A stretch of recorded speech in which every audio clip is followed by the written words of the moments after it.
Hello guys, welcome to the my channel. Power app के episode number 1 के साथ हाजिर हूँ। तो जैसा कि आप सभी लोग जानते हैं कि हम लोग नई सीरीज स्टार्ट करने के लिए सोच रहे थे, तो मैंने ये सीरीज स्टार्ट करने का सोचा है।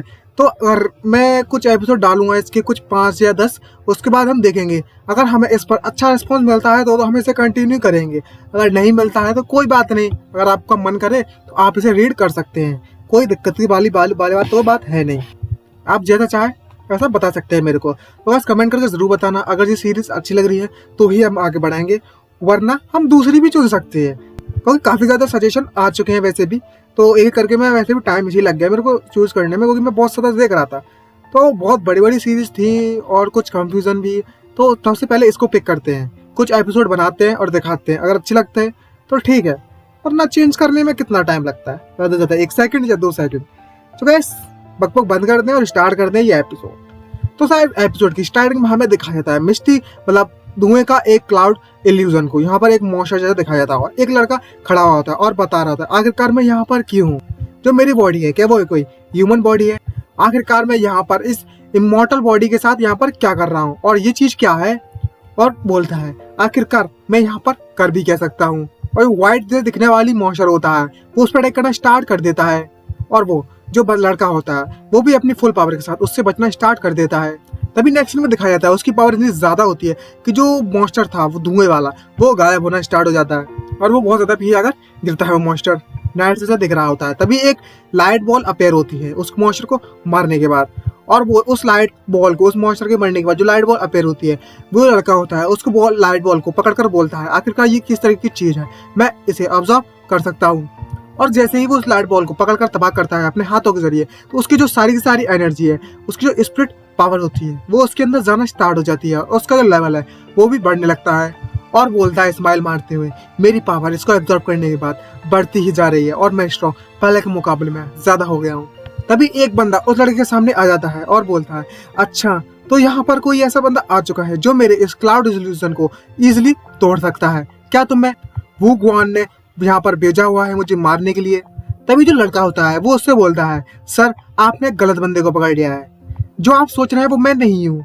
मैं अभी अभी यहाँ पर आया हूँ और मुझे नहीं पता यहाँ पर क्या चल रहा है, और मैं यहाँ पर क्यों हूँ मुझे तो ये भी नहीं पता।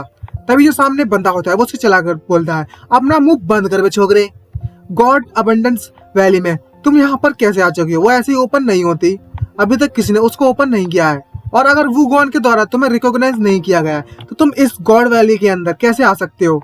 ये एंशियस चेन होते हैं जो गॉड अबंडेंट वैली में कैद हुए रखे होते हैं। तभी वो अपना हाथ पीछे करते हैं और उससे बोलते हैं ये अपनी अच्छी डिटेल एक्सप्रेशन मुझे बताओ, आखिरकार तुम यहाँ पर कैसे, क्या, क्यों, किस लिए आए हो, वरना ठीक नहीं होगा तुम्हारे लिए। और वो कुछ 2 मॉन्स्टर से क्रिएट कर देते हैं क्लाउड वाले, और उस पर बोलते हैं अटैक करने के लिए, और पूछते हैं उससे आखिरकार तुम्हारा नाम क्या है और तुम किस सेक्टर से यहाँ पर आए हुए हो। जिसे देखकर जो लड़का होता है बहुत ज्यादा सरप्राइज होता है और बोलता है ये क्या कोई नीट है? और मन में सोचते हुए बोलता है आखिरकार मुझे इसे क्या एक्सप्लेन करना है? अगर मैंने तुम्हें कुछ बता भी दिया तो तुम मुझ पर विश्वास नहीं करोगे।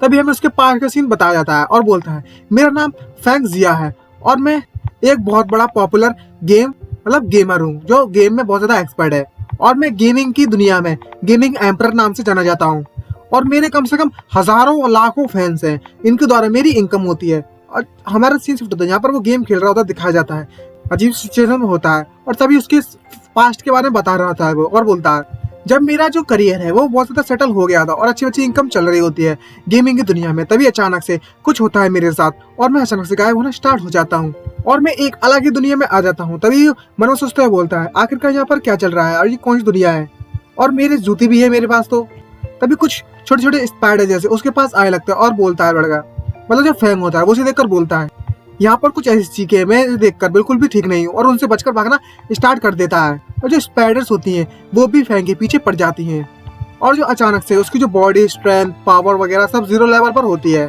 लेकिन वो अभी भी मरा नहीं है। और वो बोलता है काफी ज्यादा स्पाइडर्स के चारों तरफ से घेर लिया होता है, और बोलता है मैं उस मॉन्स्टर से बचने में तो कामयाब रहा, लेकिन मैं 18 साल की उम्र में क्या मर गया? यदि ऐसी बात है तो जैसे ही अचानक से उठ जाता है और सभी के सभी मॉन्स्टर को, मतलब स्पाइडर मॉन्स्टर को एक करके अपने हाथों से मारना स्टार्ट कर देता है, और अपना अपना जो सिस्टम है वो एक्टिवेट हो जाता है।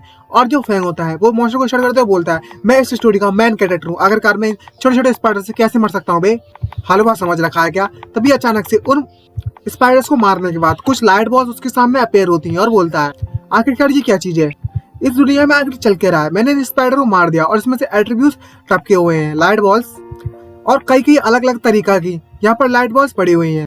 कुछ लाइट बॉल्स यहाँ पर मेरे पॉइजन को रिमूव करने के लिए है, कुछ लाइट बॉल्स पावर बढ़ाने के लिए है। और जैसे ही वो इनको एब्जॉर्ब करता है तो कुछ पावर उसको महसूस होती है और वो मन में सोचते हुए बोलता है, आखिरकार मैं इनको एब्जॉर्ब करने के बाद पावरफुल महसूस करता हूँ और उसी पावर का इस्तेमाल करते हो जो उसके आसपास बाकी स्पाइडर होते हैं उन सभी को भून कर राख कर देता है और सभी की बैंड बजा देता है एक करके और बोलता है, सिर्फ ये जो लाइट बॉल्स है मुझे अलाउ करते हैं काफी ज्यादा स्पीड से दौड़ना। और वो लाइट की स्पीड से दौड़ना स्टार्ट कर देता है और हंसते हुए वहां से बोलता है, तुम कमीना स्पाइडर, आप मुझे पकड़ के दिखाओ अगर तुम मुझे पकड़ सकते हो तो। तभी अचानक से बहुत ज्यादा धुआं उसके सामने आया लगता है और बोलता है, फैंग बोलता है, आखिरकार जी इतना ज्यादा धुआं मेरे सामने कहाँ से आ गया। तभी जो बंदा है एक बंदा वही एंसेस्टर उसके सीन होता है वो वहां पर आता है और उससे बोलता है, हे लिटिल बंदे, तुमने इस एंसेस्टर का ग्रैंड इवेंट को तबाह कर दिया है। तभी जो फैंग होता है वो एंसेस्टर से बोलता है, अभी तो मैंने सिर्फ कुछ ही स्पाइडर्स को मारा है, फिर मैंने तुम्हारे जो ग्रैंड इवेंट को उसको कैसे तबाह कर दिया। तभी वो बोलता है, एंसेस्टर तुम्हें नहीं पता ये स्पाइडर मेरे लिए कितने ज्यादा इंपॉर्टेंट है।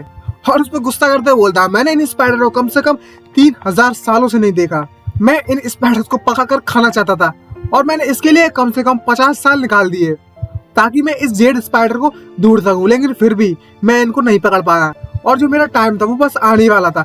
जिसकी बात सुनकर जो फैंग होता है बहुत ज्यादा डरने लगता है और हमें बताया जाता है वो पास्ट के बारे में बता रहा होता है और बोलता है, मैं एक आदमी से मिला था जब मैं उस ड्रीम वर्ल्ड से जाने से पहले, और वो अपने मॉन्स्टर जो एंसेस्टर होता है वो 2 मॉन्स्टर से व्हाइट क्लाउड वाले निकालता है और फैंग को अटैक करना स्टार्ट कर देता है और बताता है उस एंसेस्टर के द्वारा मुझ पर अटैक किया गया। और फिर मैं सोचते बोलता है, उसका अटैक झेलने के बाद इन एट्रीब्यूट्स को एब्जॉर्ब करने के बाद मेरी जो पावर है वो काफी ज्यादा बढ़ गई है और मैं इन क्लाउड सोल्जर को आसानी से झेल पा रहा हूँ। इसे देखकर ऐसा लगता है ये मेरे से बहुत ज्यादा कमजोर है, अगर मैं लॉजिक को फॉलो करूँ तो मैं इसलिए इसी से हरा सकता हूँ। और वो जो मॉन्स्टर होते हैं एंसेस्टर के जो सैनिक होते हैं, क्लाउड मॉन्स्टर होते हैं सोल्जर, वो उस पर अटैक करना स्टार्ट कर देते हैं। और जो फैंग होता है वो मन में सोचते बोलता है, अगर मैं अच्छे से देखूं अपनी पावर को एब्जॉर्ब करूं तो मैं एक ही अटैक के साथ दोनों के दोनों सोल्जर को इजीली से हरा सकता हूं। और वो अपनी पावर को इकट्ठा करता है और बोलता है, मेरा जो नाम है वो फैंग जिया है और मैं किसी भी सेक्ट से नहीं आया हूँ। और उसका पंच इतना ज्यादा पावरफुल होता है कि दोनों के जो क्लाउड सोल्जर है वो उड़कर हवा में गायब हो जाते हैं, जिसे देखकर जो एंसेस्टर होता है वो बहुत ज्यादा सरप्राइज होता है। और फैंग उससे बोलता है, सर आपका बहुत बहुत शुक्रिया मुझे लेसन सिखाने के लिए। और दूसरे मन में सोचते बोलता है, ओहो मैं बच गया, मैं बहुत ज्यादा नर्वस था। तभी जो एंसेस्टर होता है वो मन में स्माइल मारते हुए बोलता है, इसके पास तो सुपर नेचुरल पावर है और उसकी जो मेंटल स्ट्रेंथ है वो भी काफी ज्यादा पावरफुल है, अगर मैं इसकी लाइफ को ले लूं तो मैं इस प्लेस से इजिली बाहर निकल सकता हूँ अपना बदला लेने के लिए उस वू फैंग से, वू गुआन से, और मैं इजिली इसको मार सकता हूँ। और उसकी हरकतें ऐसी होती हैं फैंग की कि वो अजीब अजीब हरकतें करने लगता है और उनको पिकअप करने लगता है, लाइट को पिकअप करो, लाइट को ले लो, लाइट बॉल्स ले लो। जिसको देखकर जो एंसेस्टर होते हैं बहुत ज्यादा सरप्राइज होते हैं और बोलते हैं, इस बच्चे को देखकर तो ऐसा लगता है ये इतना ज्यादा स्मार्ट नहीं है, लेकिन ये जो फैंग जिया है वो वही सिर्फ एट्रीब्यूट्स को देख सकता है। और उसके पास आता है, ये छोटे बच्चे, मैंने अभी भी देखा तुम्हारे पास सुपर नेचुरल पावर है और तो और तुम्हारी जो मेंटल स्ट्रेंथ है वो भी काफी ज्यादा है, क्या तुम मेरे सक्सेसर बनना चाहते हो। ये सुनने के बाद जो फैंग है बहुत ज्यादा खुश हो जाता है और लाटर पकड़ने लगती है और मन में सोचते बोलता है, आ गया आ गया आ गया आ गया आ गया, आखिरकार जो इमॉर्टल लोग हैं अब मुझे सिखाने वाले हैं, बिल्कुल स्टोरी की तरह फॉलो किया जा रहा है। अब मैं पूरी दुनिया को अपने कब्जे में कर सकता हूँ और यहाँ का किंग बन सकता हूँ, मुझे इससे सीखना होगा। तभी जो एंसेस्टर होता है उसे बोलता है, ये टेक्निक जो मैं तुम्हें बताने वाला हूँ फ्लोटिंग ड्रीम वर्ल्ड के बारे में है, अगर तुमने एक बार इसे सीख लिया तो जो तुम्हारी सोल इंडेस्ट्रक्टिबल है, मतलब उसे तुम्हारी सोल को भी तबाह नहीं कर सकता और तुम ड्रीम को बना सकते हो और तुम रिबॉर्न भी हो सकते हो। और जो फैंग होता है बहुत ज्यादा खुश होता है, बोलता है, हाँ हाँ मुझे सीखना है, और बड़ा खुश होते हुए बोलता है, सर मुझे सिखाओ ना सिखाओ ना।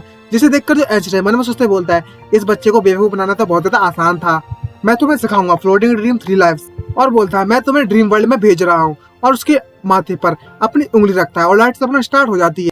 और बोलता है एंसेस्टर उस फैंग से बोलता है, एक बार तुमने इस टास्क को कंप्लीट कर दिया तो तुम उठ जाओगे उसके बाद। तभी उसकी टेक्निक कंप्लीट हो जाती है और जो फैंग है वो ड्रीम में जाना स्टार्ट कर देता है, जिसे देखकर जो एंसेस्टर होता है बहुत ज्यादा खुश होने लगता है। तभी हमें दिखाया जाता है फैंग ड्रीम वर्ल्ड में जा होता है और बोलता है, ओह अच्छा तो ये मेरा ड्रीम है, और तभी उसे कुछ दिखाई देता है, बहुत ज्यादा सरप्राइज होता है, बहुत ज्यादा पर्ची जैसे कुछ उड़ रहे होते हैं और सब कुछ देख रहा होता है फैंग, और बोलता है ये तो floating dream of 3 life scroll fragment है, वो भी 12। और मन में सोचते हुए बोलता है अगर ये उस सेम एट्रीब्यूट्स की तरह है तो अगर मैं इन्हें छूऊं तो मैं इजिली इनको एब्जॉर्ब कर सकता हूँ और मेरी पावर और ज्यादा बढ़ जाएगी 12 के 12 फ्रैगमेंट्स को एब्जॉर्ब करने के बाद। और उसको छू लेता है, उसकी एनर्जी उसके अंदर एब्जॉर्ब होना स्टार्ट हो जाती है और वो ग्लो करना स्टार्ट होते हैं। और जो एशर होते हैं तभी बाहर का सीन दिखाया जाता है, वो उसे बोलता है मैंने इसके अंदर 12 फ्लोटिंग ड्रीम 3 लाइफ्स के डाले हुए हैं, इसकी जो सोल है वो जरूर ट्रैप हो गई होगी उसके ड्रीम वर्ल्ड में, अब मैं इसकी लाइफ इजीली ले सकता हूँ। और एक पर्चा से निकाल लेता है। तभी अचानक से वो जाग उठता है, जिसे देखने के बाद जो एंशर होते हैं बहुत डर जाते हैं और बोलते हैं अभी भी क्या हुआ, आखिरकार ये कैसे उठ सकता है, इसे तो कैद हो जाना चाहिए था। और तभी जो फैंग है वहां से उठ जाता है और बोलता है सर मैंने वो टेक्निक को कंप्लीट कर लिया है, और बढ़िया स्माइल मारता है। और इसी स्माइल के साथ हमारा एपिसोड नंबर 1 खत्म होता है। अगर वीडियो अच्छी लगी हो तो चैनल को सब्सक्राइब करना मत भूलिएगा और वीडियो को लाइक जरूर कर दीजिएगा। अच्छा लगा ये एपिसोड, इतना ही, मिलते हैं नेक्स्ट वीडियो में, बाय बाय।